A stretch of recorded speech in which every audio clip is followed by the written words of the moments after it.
Hello viewer, नमस्कार। Bihar civil court भर्ती परीक्षा की मैथमेटिक्स का प्रैक्टिस सेट्स नंबर 5 आज के वीडियो के माध्यम से हम लोग पूरा करेंगे। वीडियो शुरू करने से पहले आप सभी से एक रिक्वेस्ट, यदि आप इस चैनल पर नए हैं तो प्लीज़ चैनल को सब्सक्राइब कर लीजिए और वीडियो अंत तक देखिए। पसंद आने पर इसे लाइक कीजिए और अपने दोस्तों तक ज़रूर पहुँचाइए। दोस्तों, मैं आपको बताना चाहूँगा कि इस चैनल पे ऑलरेडी मैथ का प्रैक्टिस सेट्स नंबर 1 से लेकर 4 तक ऑलरेडी अपलोड किए जा चुके हैं। यदि आपने उसको नहीं देखा है तो इस वीडियो को देखने के बाद उसे ज़रूर देखें और अपनी तैयारी को मजबूती प्रदान करें। तो स्टार्ट करते हैं आज का क्वेश्चन नंबर 1। पहला क्वेश्चन है कि एक त्रिभुज की दो कोणों का योग इसके तीसरे कोण के बराबर है, तो तीसरे कोण का माप ज्ञात कीजिए। तो सबसे पहले त्रिभुज ए देख लेते हैं। ये त्रिभुज ए है, ये त्रिभुज ABC है, जिसमें कोण ए, कोण B और कोण C है। त्रिभुज के तीनों कोणों का योग आपको याद रखना है कि कोण ए, कोण B और कोण C को जोड़ते हैं तो हमेशा 180 डिग्री होता है। तो अगर हमने मान लिया कि तीसरा जो कोण है उसका योग जो है 2x है, तो अन्य दो कोणों का योग भी ये कह रहे हैं कि 2x के बराबर होगा। तो अन्य दो कोण 2x और तीसरा जो है 2x, यानी 2x कितना हो गया 4x।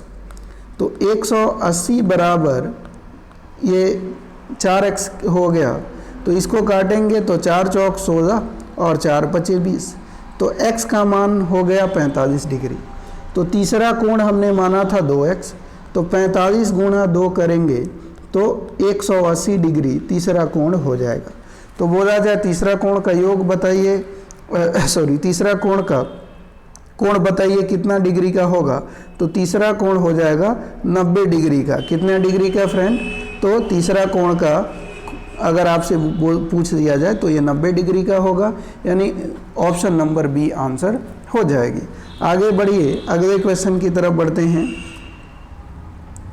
नेक्स्ट क्वेश्चन है, ध्यान दीजिए। कहा गया जब x वस्तुओं का क्रय मूल्य y वस्तुओं के विक्रय मूल्य के बराबर है तो 25% लाभ होता है। x और y का अनुपात बताइए। तो ध्यान देंगे, दिल और दिमाग कंसंट्रेट करेंगे और समझने की कोशिश करेंगे। तो x वस्तुओं का क्रय मूल्य को CP बोलते हैं। x का CP बराबर है y वस्तुओं के SP के बराबर। तो ध्यान रखिएगा, ये SP को मैं इधर भेजूंगा और ये x को मैं इधर भेजूंगा। तो यहाँ से आपकी वैल्यू हो जाएगी CP डिवाइडेड बाई SP और y बाई यहाँ पे x आ जाएगी। खरीदा है y रुपीज़ में, बेच रहा है x रुपीज़ में, फ़ायदा हो रहा है 25% का। तो ध्यान रखिएगा, प्रॉफिट परसेंट बराबर होता है 25%। तो 25% का मतलब होता है, परसेंट का मतलब होता है 100, तो 25/100 इनको लिखेंगे, यानी 1/4 का फ़ायदा होता है। तो फ़ायदा बराबर होता है, ध्यान रखिएगा, विक्रय मूल्य माइनस क्रय मूल्य। तो विक्रय मूल्य यहाँ पे क्या देख रहे हैं, x है, तो x माइनस क्रय मूल्य y है। तो फायदा बराबर विक्रय मूल्य माइनस क्रय मूल्य बटा क्रय मूल्य, तो क्रय मूल्य y हो गई। तो देखिए, क्रय मूल्य है 4, क्रय मूल्य है 4 और y की वैल्यू यानी क्रय मूल्य है 4, तो यहाँ पे भी 4 रहा होगा। तो ये विक्रय मूल्य में से 4 को घटाने पर 1 आता है, तो विक्रय मूल्य क्या रहा होगा, 5 रहा होगा। तो यहाँ पे अगर 5 लिख दें, क्या लिखें 5, तो ध्यान रखिए 5 जब लिखते हैं 5 - 4 कितना होता है, 1 हो जाएगा, 1 यहाँ पे है। तो x और y ओवरऑल हमने जान लिया कि x y का रेशियो 5:4 होगा। तो वहीं पूछा था कि x y का रेशियो बताइए, तो आपका ऑप्शन नंबर बी आंसर हो जाएगा 5:4। आगे बढ़ते हैं अगले क्वेश्चन की तरफ। अगला अपना क्वेश्चन क्या है देखते हैं। कहा गया राम A पर है, श्याम B पर है, वे एक साथ एक दूसरे की ओर बढ़ते हैं। रास्ते में एक दूसरे से मिलने के बाद राम को B तक पहुंचने में 2 घंटे लगते हैं, श्याम को A तक पहुंचने में 8 घंटे लगते हैं। यदि राम की चाल 40 किलोमीटर प्रति घंटा है तो श्याम की चाल ज्ञात कीजिए। तो इसके लिए एक सिंपल फॉर्मूला मैं बताऊंगा। S1 by S2 equal to होता है over root T2 by T1। ठीक है, अब देखिए S1 क्या है, स्पीड पहला दिया हुआ है यहाँ पे 40, दूसरा हमें नहीं पता तो S2 का एज इट इज लिख दीजिए। T2 कितना दिया हुआ है, 8 घंटा दिया हुआ है तो 8 घंटा यहाँ लिख देंगे, और T1 जो है 2 घंटा दिया हुआ है 2 घंटा, इसे इसको काटेंगे 4, तो 4 को बाहर निकालेंगे तो कितना हो जाएगा, 2 इंटू 2 होगा, तो 2 का ये पेयर बन गया तो 2 बाहर आ जाएगी। तो यहाँ पे 40 बाई S2 बराबर हो गई 2, तो 2 से इसको काट देंगे 20, S2 इधर जाएगा तो S2 की वैल्यू आ गई 20 किलोमीटर प्रति घंटा। तो ऑप्शन नंबर ए हमारा आंसर हो जाएगा। आगे बढ़िए, अगले क्वेश्चन की तरफ देखते हैं। अगला क्वेश्चन है जी अपना, कहा गया कि संख्या x और y का अनुपात 4:5 है। ये x है और ये y है, इनका अनुपात दिया हुआ है 4:5। अब कहा गया कि x का मान z से 20% अधिक है, तो x जो है ना ये z से 20% अधिक है, z से 20% अधिक का मतलब z का 120% है x। तो 20 छक और 20 चौक, 20 छक 20 25 है, यही होता है।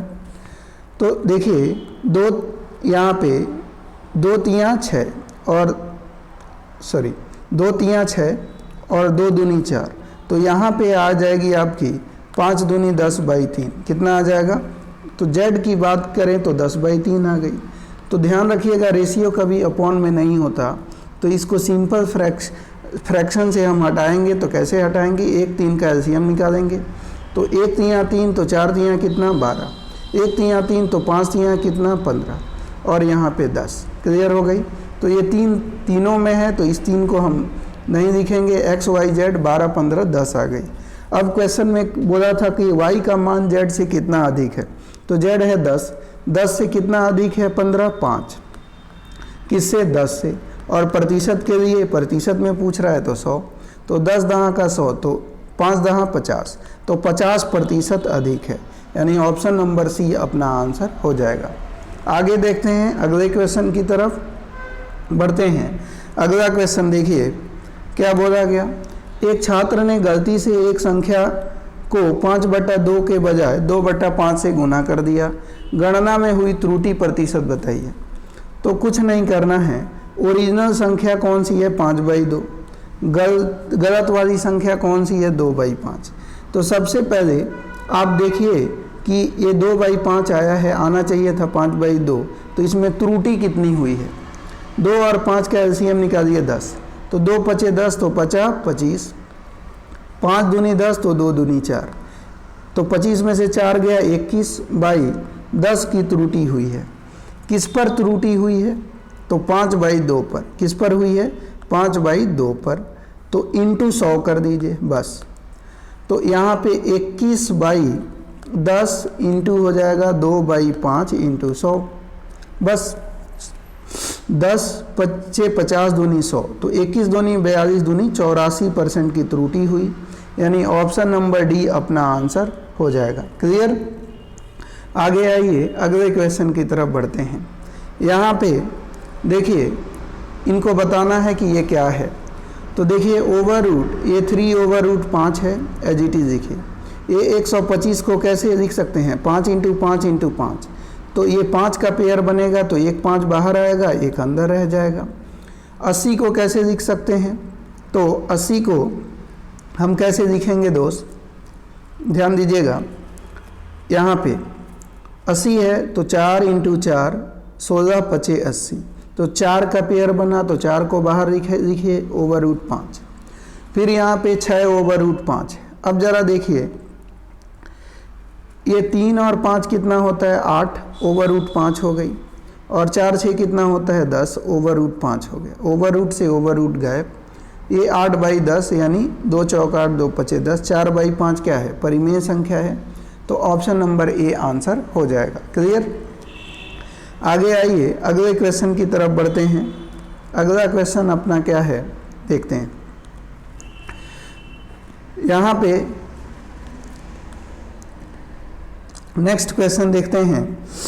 अगला क्वेश्चन क्या है समझिएगा। कहा गया एक आदमी किसी कार्य को पहले 5 दिनों में 4 घंटा प्रतिदिन, अगले 5 दिनों में 5 घंटा प्रतिदिन, अंतिम 5 दिनों में 6 घंटा प्रतिदिन कार्य करके 15 दिनों में कार्य पूरा करता है। यदि वह आधे घंटे के लंच ब्रेक के साथ 8 घंटे काम करता है तो वह उक्त कार्य को कितने दिनों में पूरा करेगा। तो देखिए, पहला 5 दिन जो है वो 4 घंटा प्रतिदिन काम किया, यानी 20 घंटा हो गया। दूसरा 5 दिन जो है वो 5 घंटा प्रतिदिन किया, यानी 25 घंटा। और अंतिम 5 दिन जो है वो 6 घंटा के हिसाब से कार्य करता है। तो ओवरऑल 75 घंटा उसने 15 दिनों में काम किए। अब कह रहा है कि वो व्यक्ति अब सोचता है कि नहीं, ये 75 घंटा का काम है, वो हर एक दिन हम 8 घंटा काम करेंगे, लेकिन आधा घंटा इसमें वो लंच ब्रेक देता है, यानी 7.5 घंटा, यानी 15/2 घंटा हर एक रोज़ काम करता है। तो काम कितने दिनों में होगा? तो 15 × 5 = 75, 5/5 × 2, यानी काम जो होगा वो 10 दिनों में होगा। कितने दिनों में हो जाएगा? 10 दिनों में। मैं क्यों ऊपर 2 लिखा हूँ? क्योंकि 7.5 का मतलब होता है 15 का आधा, 15/2, तो 2 ऊपर चला जाएगा, तो इसलिए यहाँ पे आपका 10 दिन होगा, यानी ऑप्शन नंबर सी आंसर अपना हो जाएगा। अगले क्वेश्चन की तरफ बढ़िए। अगला क्वेश्चन हम देखेंगे। अगला क्वेश्चन है कि यहाँ पे कहा गया है कि मूल बराबर है तो m का मान निकालना है। क्या निकालना है? m का मान। तो यहाँ पे एक फॉर्मूला होता है, वो ध्यान रखना है, b² - 4ac बराबर होता है 0। तो b की वैल्यू यहाँ पे क्या है? m+1।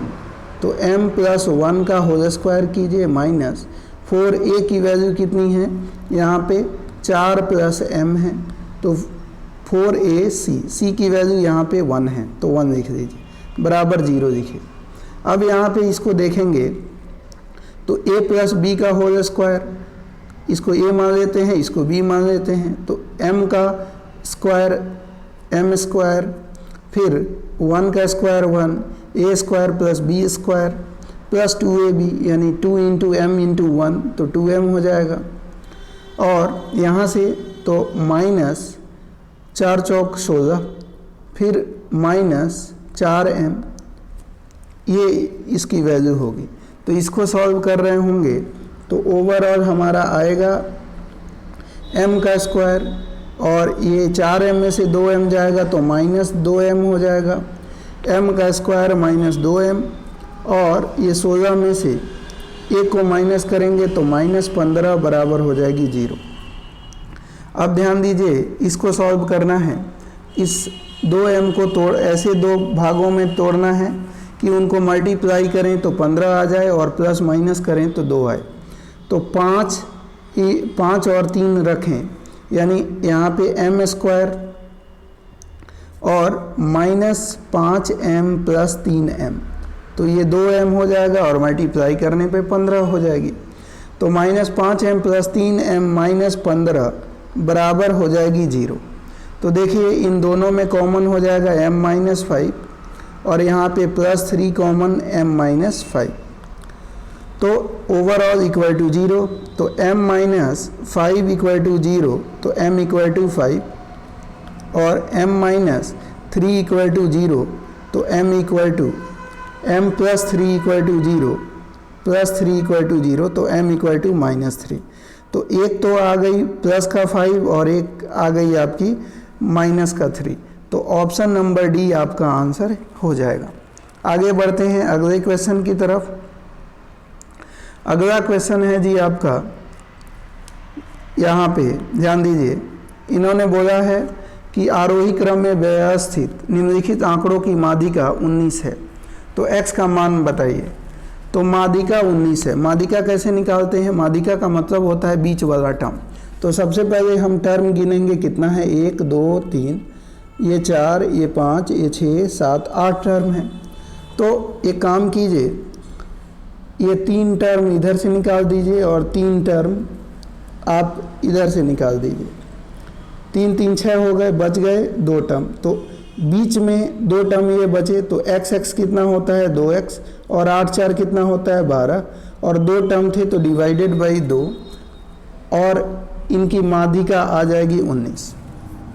तो x का मान इन्होंने पूछा था, तो 19 दूनी कितनी हो जाएगी 38, और यहाँ पे 2x + 12 है तो 12। अब इस 12 को हम क्या करते हैं, इधर भेजते हैं। तो 38 में से 12 गया, कितना आ गया, 8 में से 2 गया 6, और 3 में से 1 गया 2, 26 बराबर 2x आ गई। इससे इसको काट दीजिए तो x की वैल्यू कितनी आ गई, 13 आ गई। तो x का मान आ जाएगा फ्रेंड 13। तो बोला गया है x का मान बताइए, तो x का मान 13 आंसर हो जाएगा। आगे आइए अगले क्वेश्चन की तरफ बढ़ेंगे। अगला क्वेश्चन है अपना, ध्यान देते हैं। यदि ऋचा की आय मीना की आय से 9.1/11% अधिक है तो मीना की आय ऋचा की आय का कितना प्रतिशत है। तो ध्यान रखिए, एक यहाँ पे क्या है, ऋचा है, और दूसरी कौन है, मीना है। तो ऋचा की आय मीना की आय से इतना % अधिक है। तो ध्यान रखिए, हमने मान लिया कि मीना की आय 11 है, तो ऋचा की आय 11 ही नहीं, उससे इतना % अधिक है। तो 11 है ही, 11 का 11 9 99, 100/11%, 100/11% अधिक है। तो देखिए 100 से 100 कट गया, 11 से 11 कट गया, 1, यानी 11 1 12। ऋचा का आय 12 है और मीना का आय 11 है। अब बोला गया कि मीना की आय ऋचा की आय से कितना कम है। तो मीना की आय 11 है, ऋचा की आय 12 है, यानी मीना की आय ऋचा की आय से 1 कम है। किसकी आय से, ऋचा की आय को नीचे लिखेंगे, इनटू 100 करेंगे। तो यहाँ पे 4 तियाँ 12, या ऐसे कर दीजिए, यहाँ पे 100/12 हो गई, 100/12। तो 12 8 कितना होता है, 96 तो 8 सही 4/12। ऑप्शन नंबर सी आपका आंसर हो जाएगा। आगे बढ़िए, अगले क्वेश्चन की तरफ बढ़ते हैं। कहा गया यदि समानांतर श्रेणी में 11वें पद और 18वें पद का अनुपात 2:3 है तो इनके प्रथम 5 पदों के योग का इसके प्रथम 10 पदों के योग का अनुपात क्या होगा। तो ध्यान रखिएगा, 11वां पद, कौन सा पद, 11वां पद, और 11वां पद अगर हम लोग मान लें कि 2 है, और अगर हम बात कर रहे हैं 18वां पद 3 है, तो 11वां पद निकालने का फॉर्मूला क्या होता है, 2 रेशियो में है तो हमने 2x मान लिया। 11वां पद 2x है, तो फॉर्मूला होता है 11वां पद बराबर a1 + n-1 × d, ये होता है। तो यहाँ पे 2x बराबर हो जाएगी, a1 की वैल्यू हमको नहीं पता, 11वां पद निकालना है तो 11 में से 1 जाएगा, तो ये ध्यान देंगे 11, ये a1 एज इट इज रहेगा, और 11 में से 1 गया 10 d हो जाएगी। उसी तरह से 18वां पद 3x है, तो यहाँ पे आप क्या करेंगे, 3x बराबर लिख रहे होंगे, a1 तो आएगा ही आएगा, और 18वां है तो 18 में से 1 जाएगा, 17 d आ जाएगा। अब इनको सॉल्व करेंगे, घटाएं, तो 3 में से 2 घटाएंगे तो कितना आ जाएगा, 1x आ जाएगा, और 1 से 1 को गायब, और 17 में से मैं 10 को घटा रहा हूँ तो कितना हो जाएगा, 7। 17 में से 10 गया 7d, कितना आ गया, 7d। तो यहाँ से आपने देखा x की वैल्यू कितनी आ गई, 7d आ गई। तो 2 × 7 कितना होता है, 14, 2 सते 14d हो गया। और यहाँ पे a1 + 10 था, तो 10 को इधर माइनस करें तो कितना हो जाएगा, a1 की वैल्यू आ जाएगी 4d, कितना आ जाएगा, 4d। इतना समझ में आया, a1 की वैल्यू हमारी 4d हो गई। अच्छा, तो इन्होंने बोला कि इसके प्रथम 5 पदों का योग, a1 का वैल्यू 4d आ गई। अब अगर a2 निकालना हो, क्या निकालना हो, a2, तो कैसे निकालेंगे, फिर वहीं a1 मतलब 4d प्लस n-1, 2 निकालना है तो 2 में से 1d, ये हो जाएगी। तो यानी a2 हो जाएगी 5d, यानी आपका A1 4D है, A2 5 है, फिर A3 6 हो जाएगा, A4 जो होगा 7 हो जाएगा, A5 जो होगा 8 हो जाएगा, फिर 9 हो जाएगा, फिर 10, 11, 12, 13। इन्होंने कहा है कि इसके प्रथम 5 पद, तो यहाँ देखिए पहले 5 पद को देता हूँ मैं, 4, 5, 9, 6, 15 और 7, 22, 8, 30। तो प्रथम 5 पद, यहाँ पे जगह नहीं है, यहाँ लिख रहा हूँ, प्रथम 5 पद कितना है, 30 का योग 30 है। अच्छा, और बोला गया है कि इसके प्रथम 10 पद, तो ये 1, 2, 3, 4, 5, 6, 7, 8, 9, 10, इनको जोड़ेंगे तो ये 30, 9, 39 और 10, 49 और 11, 60 और 12, 72 और 10, 82 और 3, 85। कितना हो जाएगा, ये 85 हो जाएगी। तो इनका अनुपात निकालना है, तो 5 छक्के 30 और 5 17वां 85, यानी 6:17 आपका आंसर हो जाएगा। ऑप्शन नंबर सी अपना आंसर होगा। आगे बढ़िए, अगले क्वेश्चन की तरफ देखते हैं। अगला क्वेश्चन कहा गया कि 4 सेंटीमीटर त्रिज्या वाले एक वृत्त के केंद्र से 5 सेंटीमीटर की दूरी पर स्थित एक बिंदु से वृत्त खींची जाती है। वृत्त पर खींची गई स्पर्श रेखा की लंबाई ज्ञात कीजिए। तो ये आपका एक वृत्त है और इसका ये केंद्र है वो, और कहा गया कि यहाँ से 5 सेंटीमीटर की दूरी पर, केंद्र से 5 सेंटीमीटर की दूरी पर एक लाइन है जहाँ से एक स्पर्श रेखा कुछ इस तरह से खींची जाती है। तो आप एक बात जानिए, ये केंद्र से यहाँ से खींची गई तो ये 5 सेंटीमीटर है और यहाँ से ये होगा 4 सेंटीमीटर, और स्पर्श टेंजेंट जो होता है, जो स्पर्श रेखा होता है, वहाँ पे 90 डिग्री का कोण बनता है।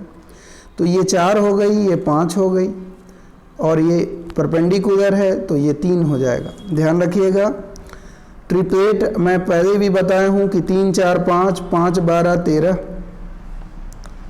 5, 12, 13 और 8, 15, 17, 7, 24, 25, ये याद रखेंगे तो आप फायदे में रहेंगे। ये ट्रिपलेट होते हैं, यानी जब राइट एंगल ट्रायंगल यानी समकोण त्रिभुज की बात होती है तो आपको यहाँ पे 5 आ गया, यहाँ 4 आ गया, ये कर्ण है और ये आधार है, तो ये 3 100% हो जाएगा।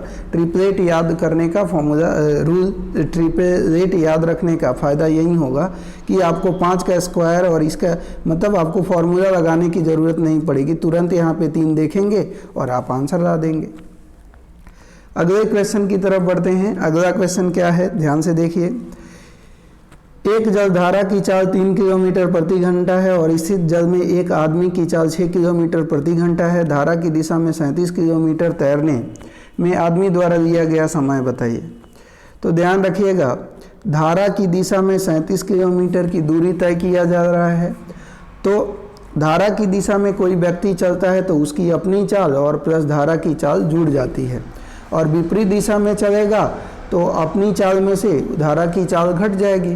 तो 6, 3, 9 हो जाएगा, इसे इसको काट देंगे तो आपकी वैल्यू आ जाएगी 9 चौक 36 और 1 37, यानी 4 सही 1/9 आपका आंसर हो जाएगा। 4 सही 1/9 घंटा। क्लियर हो गई। तो धारा की दिशा में अगर 37 किलोमीटर की दूरी तय करनी है तो आपको समय देना पड़ेगा 4 सही 1/9 घंटा देना पड़ेगा। क्लियर। तो दोस्तों उम्मीद है वीडियो पसंद आई होगी। वीडियो पसंद आई हो तो वीडियो को लाइक कर दीजिएगा। चैनल पे नए हैं तो चैनल को सब्सक्राइब जरूर करें। मिलते हैं एक नए वीडियो के साथ, तब तक के लिए धन्यवाद। जय हिंद। टेक